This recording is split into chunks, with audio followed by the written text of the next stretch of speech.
All right, so today we're diving into how India's national identity has transformed since 1947. A big topic. Yeah, it is. We're specifically looking at the rise of the Bharatiya Janata Party. The BJP. Right, the BJP, and what their popularity means for India going forward.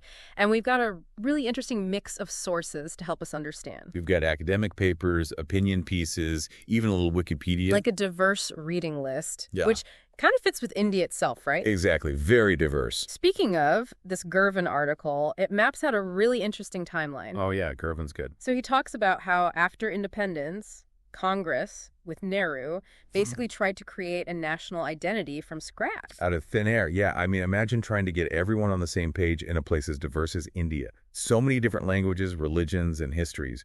And they didn't just talk about it, they actually redrew the map of India in the 1950s to group states by language. Can you imagine the logistics of that? It's incredible, and you'd think it would cause more problems, but Girvan actually found that it helps. Really? Yeah, by giving each language group more autonomy, it actually reduced potential conflicts. So you're saying that giving states more autonomy actually helped unify India. That's wild. It's counterintuitive, but it seems to have worked, at least for a while. Okay, so if things were going relatively well, how did things shift? How did India end up with this more assertive form of nationalism, what Girvan calls ethno-religious majoritarianism? Right, so the 1980s and 90s were really important. That's when you see the BJP start to gain power. The BJP being rooted in Hindu nationalism? Exactly, and they really appealed to people's anxieties about national unity. Yeah. Which is interesting because after Congress unified the country linguistically, now you have the BJP coming in and changing the conversation. And a lot of their messaging focused on the Muslim minority in India. Which is where this whole concept of majoritarianism comes in, right? Yes, and it's more nuanced than just saying, well, this group is the biggest, so they get to decide. Right. It's not just about the numbers.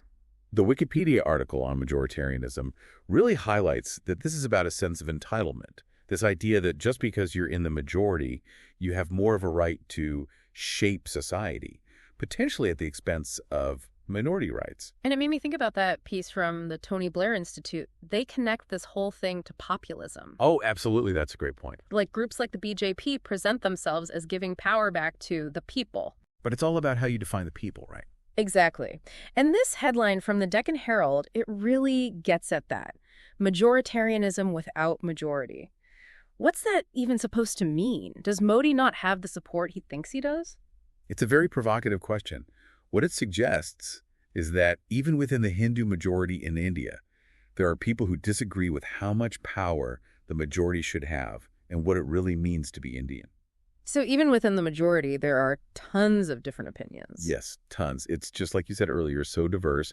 This isn't a black and white situation at all. There are so many layers of disagreement. This is where it gets really interesting, because if the majority isn't a monolith, then how does a party like the BJP even gain power in the first place? Well, according to Girvan, a lot of the BJP's success, especially under Modi, is that they have really pushed this idea of India as a Hindu nation. Right, and he calls that a more assertive majoritarianism. Yeah, much more assertive, even aggressive, some might say. And he uses Kashmir as a prime example, right? Yeah. That's where the idea of a diverse, inclusive India clashes with this more singular vision of what it means to be Indian. And what happens in Kashmir is really important, not just for understanding India, but for other democracies that are struggling with the same issues. So this isn't just about India. This is about the future of democracy itself. Absolutely. Okay, well, that's a pretty big deal. But how does the BJP get people on board with this more assertive form of nationalism? What are they doing? It's complicated, but it seems like one of the big things they've done is really tapped into this well of cultural and religious sentiment. You mean that whole Hindutva ideology? Exactly. It's about presenting this idea that for decades, India has been ruled by westernized secular ideas, and the BJP are here to reclaim a truer Indian identity. So they're trying to reclaim the past to shape the future. Yes. And a big part of that is creating a clear us versus them dynamic. Right, like if you don't agree with us, you're not a real Indian. Exactly. Very classic populist strategy. They've framed Congress and other regional parties as being less authentically Indian. It's the classic populist playbook, and clearly it's working, at least to some degree, because the BJP keeps winning elections. That's right. But that Deccan Herald headline still has me wondering, what if there is more disagreement than it seems? if a bunch of Hindus in India actually disagree with this hardline approach, like that Deccan Herald headline seems to suggest, wouldn't that affect how long the BJP can stay in power? That's the big question, isn't it? It makes you wonder how sustainable this strategy really is. Right, like how far can they push it? Exactly. How far can you push this Hindu India idea before you turn off the very people you're trying to get on your side? And that's what I thought was so interesting about that Tony Blair Institute piece. About populism? Yeah, because a big part of populism is this us versus them mentality. It relies on polarization. But that can backfire, especially somewhere like India. Because it's so diverse. Right. You can't just divide everyone up without expecting some pushback. It makes you think about identity politics in general. Is it all just about fear? It's a tough question. Because is there a way to get people to agree on a shared identity that's actually positive and inclusive? That's something every democracy is trying to figure out. Yeah. How do you balance individual rights with the needs of society as a whole? How do you get people to feel like they belong without excluding others? And India is dealing with all of that in a very public way. And the whole world is watching.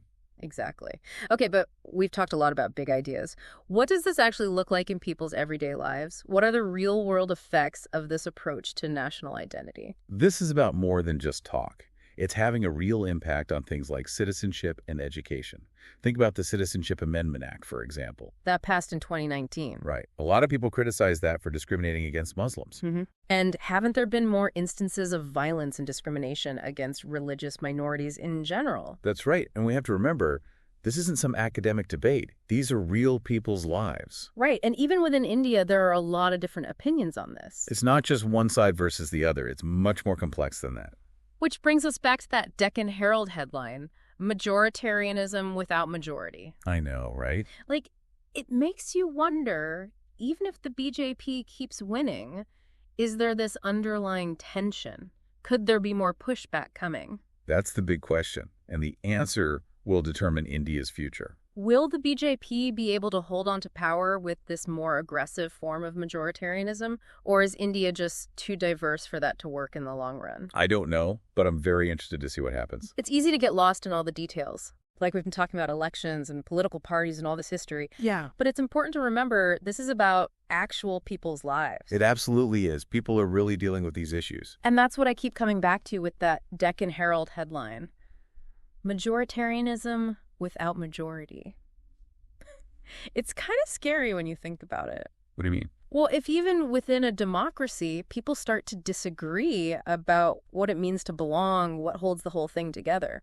That is a really good question, because if people don't feel like they're part of the same team, if they feel like they're being silenced, or even worse, being pushed out, Yeah. that's when things can really fall apart. It's that tension between unity and diversity again. Exactly. How do you create a society where everyone feels welcome without excluding people? It's a tough one, and it's something the whole world is watching India try to figure out. And it's not just India, is it? I mean, we see these same things happening in host location in lots of different countries. It's a universal challenge. How do we live together? How do we build empathy? How do we remember that even when we disagree, we're all part of the same human family?